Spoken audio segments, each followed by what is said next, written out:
Praise God, praise God, praise God. Alléluia. Le Seigneur est vivant. Jésus-Christ est merveilleux. Que son nom soit éternellement béni. Au nom de Jésus. Bien-aimés, je crois que nous devons jeter cette affaire de coronavirus derrière et commencer notre vie. Pour moi, ce truc qu'on a appelé, je ne sais pas quel nom, ça dérange déjà beaucoup. Donc, bien-aimés, rangeons l'affaire de coronavirus dans l'histoire de l'humanité et bougeons en avant. Si ça profite quelques-uns ou ça a profité quelques-uns, c'est leur chance. Le monde, la vie doit continuer. Mais pour ma part, et après mes réflexions, la lumière que j'ai reçue de Dieu au travers du Saint-Esprit, c'est comme cette affaire de coronavirus pour l'Église, les hommes, les femmes de Dieu, est comme un réinitialisateur. C'est-à-dire, ça a ramené l'appareil de l'Église au compteur zéro.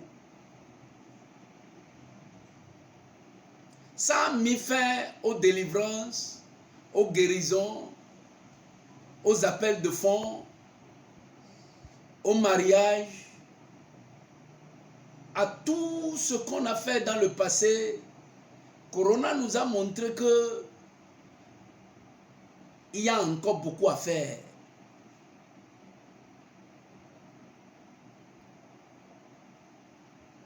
Alors, cette émission est intitulée « La révolution et le réveil de l'Évangile ».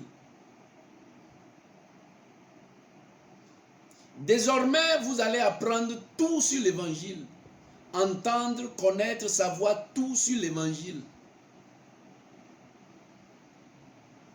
Nous allons parler de tous les sujets de la Bible par rapport à la lumière de l'Évangile.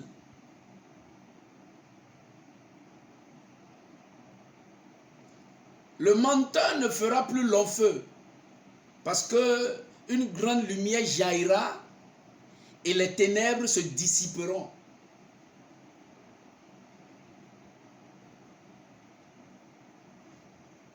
J'ai vu quelque part quelqu'un a cité le nom de beaucoup d'hommes de Dieu, de femmes de Dieu. Que où sont vos séances de prière, de guérison, de délivrance et de tout? Ah, vous n'avez pas vu le nombre de gens qui meurent tous les jours, vous ne pouvez pas voyager, aller en Italie pour aller faire un miracle là-bas.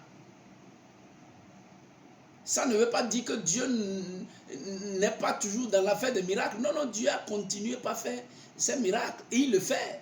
D'abord pour toute l'Afrique, Dieu a fait ce grand miracle. Dieu a déjoué les pronostics et il a démenti tous les plans. Et nous sommes en vie aujourd'hui. Mais la leçon pour l'Église, c'est que notre message après ce coronavirus doit changer. Notre compréhension de la chose de Dieu doit changer.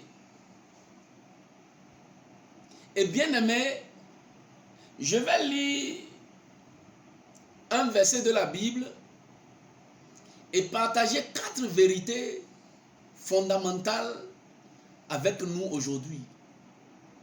Et ce serait initiateur de cette émission, la révolution et le réveil de l'Évangile. Moi, c'est le pasteur Séraphin Assogba et je vais lire dans Hébreux chapitre 9, verset 27. Hébreux chapitre 9, verset 27. La Bible dit: Et comme il est réservé aux hommes de mourir une seule fois, après quoi vient le jugement. 28. De même, Christ, qui s'est offert une seule fois pour porter les péchés de plusieurs, apparaîtra sans péché une seconde fois à ceux qui l'attendent pour leur salut. Il apparaîtra une seconde fois, pas à tout le monde, mais à ceux qui l'attendent pour leur salut. Bien-aimé, ma question est, attends-tu Jésus? Are you waiting for him? Atote point. Chez Wandro de.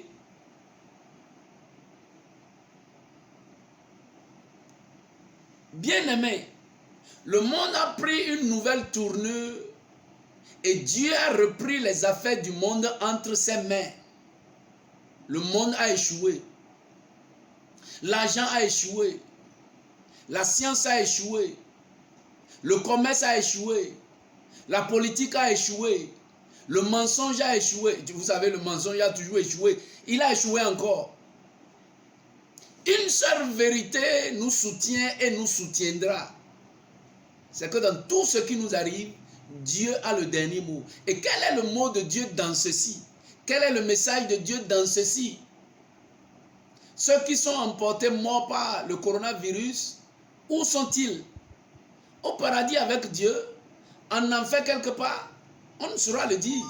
Mais nous qui sommes encore vivants, on peut beaucoup parler. Parce que la Bible dit, il est donné à tous les êtres humains de mourir une fois, et après quoi viendra le jugement. Car Jésus a souffert aussi une fois pour les péchés.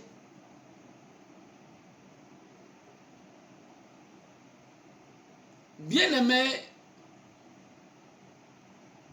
mon désir c'est qu'après le coronavirus, le message qui sera prêché dans toutes les églises pointe à Jésus. Pas à un pasteur, pas à un homme puissant, pas à un prêtre, pas à un archevêque, pas à un évêque, pas à un révérend pasteur quelque part. Tous, on a échoué. Une seule vérité soutient les hommes maintenant, c'est Maoniblo, que Dieu fasse. C'est Dieu qui peut le faire. La première vérité, c'est que tu vas savoir à partir d'aujourd'hui que l'homme est un être éternel, créé à l'image et à la ressemblance de Dieu. L'homme est un être éternel, il est créé à l'image et à la ressemblance de Dieu. Qu'est-ce que ça implique? Ça implique que tout ce que nous sommes sur la terre vivra éternellement. Notre vie, notre existence a deux dimensions. Une dimension terrestre qui est éphémère, qui va finir bientôt, et une dimension céleste qui est infinie.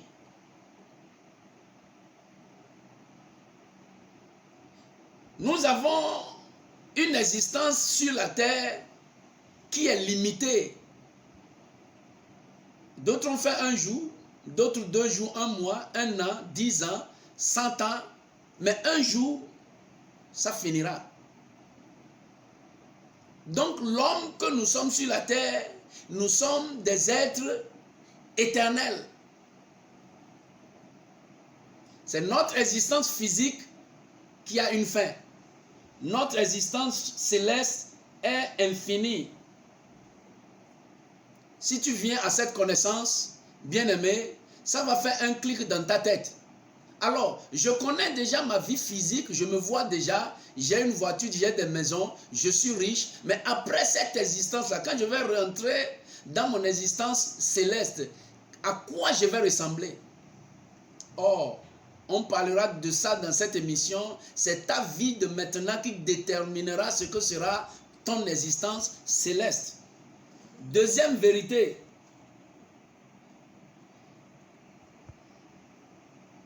la vie de l'homme sur la terre est une aventure temporaire. La vie de l'homme sur la terre est une aventure temporaire qui est une fraction de toute son existence.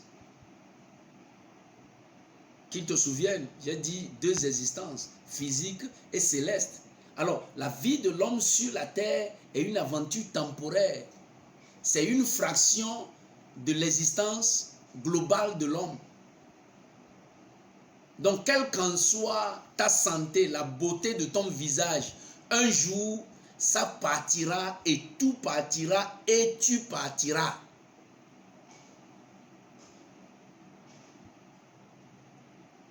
Si tu penses à ça, bien-aimé, tu mettras de l'eau dans ton vin à chaque fois. Troisième vérité.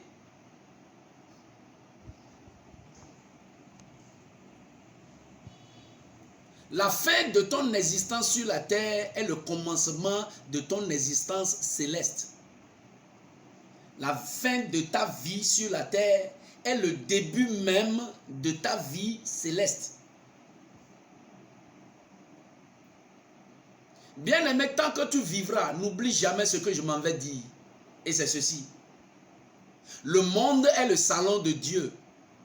Personne n'est caché. Rien n'est caché. Le monde dans lequel nous sommes, tu vois que c'est grand. Nous sommes plus de 7 milliards. Pour Dieu, c'est son salon. Il connaît tout le monde, il contrôle tout le monde et il voit tout le monde. Je ne suis pas chrétien, ça c'est toi qui dis ça. Dieu lui connaît tous ceux qui ont mis pied sur la terre et il les connaît nommément. Donc tu n'es pas caché. Tu n'es pas caché. Le monde dans lequel nous sommes, c'est le salon, c'est la cour de Dieu. Il est le maître du salon et le maître de la cour. Comporte-toi de la manière, comporte-toi bien.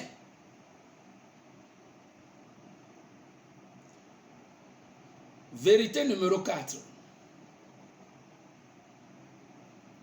Dieu ne désire pas voir un de ses enfants en enfer. L'enfer a été préparé comme la conséquence du péché du diable. Et la Bible a dit que c'est Satan et ses démons qui iront en enfer.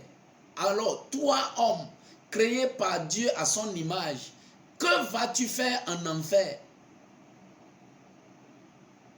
Ce n'est pas ta place. Si tu suis Satan pour aller en enfer, wow, tu vas regretter. Tu vas manger. Ce n'est pas ton doigt. Hein. Tu vas manger tous tes doigts. En d'où fait tous les billes.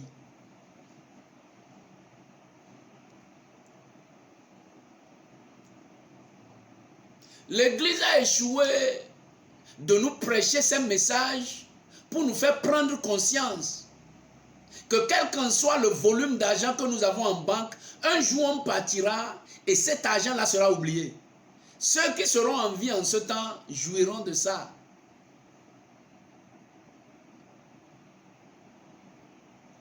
Beaucoup sont morts subitement parce qu'ils n'espéraient pas la mort en laissant de grandes sommes d'argent dans des trous creusés dans leur maison. Jusqu'à aujourd'hui, personne ne sait où ces argents sont. Parce que la mort ne te préviendra jamais. Bien-aimé, vis ta vie pour honorer ton Créateur et quand tu partiras d'ici, tes œuvres te suivront.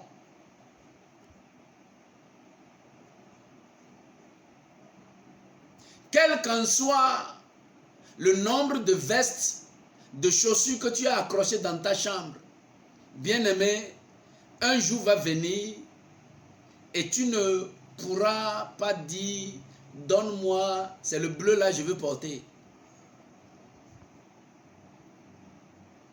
Si tu te rappelles de ça, tu te feras la peine de chercher à plaire à ton Dieu qu'à plaire à ce monde qui est en train de partir.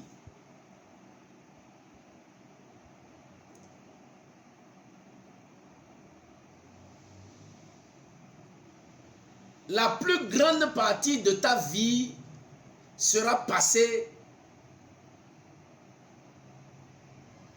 auprès de Dieu ou auprès du diable. L'homme est un être immortel. L'homme ne mourra pas. La chair est faite de poussière et la chair retournera à sa place. Mais l'esprit, l'âme de l'homme qui sont venus de Dieu repartiront d'où ils sont venus. Et c'est ce que tu auras fait accomplir sur la terre qui témoigneront de ta destination éternelle. Bien-aimé, comme je l'ai dit, c'est le démarrage d'une mission, la révolution et le réveil de l'évangile. Toutes les vérités de la Bible seront scrutées point par point sur cette page. Ce que je t'invite à faire, à chaque fois que tu viens, que tu rencontres ces paroles, bien-aimé, prends ton temps, pense à ta vie et si possible, repars tes torts avec ton Créateur. Tu n'as pas encore donné ta vie à Jésus, c'est une invitation solennelle que tu ne peux jamais négocier. Tu as reçu des invitations, des sommités, des personnalités de tout le monde. Mais la seule et la dernière, l'ultime invitation que tu dois recevoir et ne pas rejeter, c'est celle que je t'adresse maintenant. Jésus-Christ t'appelle. Bien-aimé, donne ta vie à Jésus. Et tu seras heureux. Tu es béni et tu es béni. À la prochaine.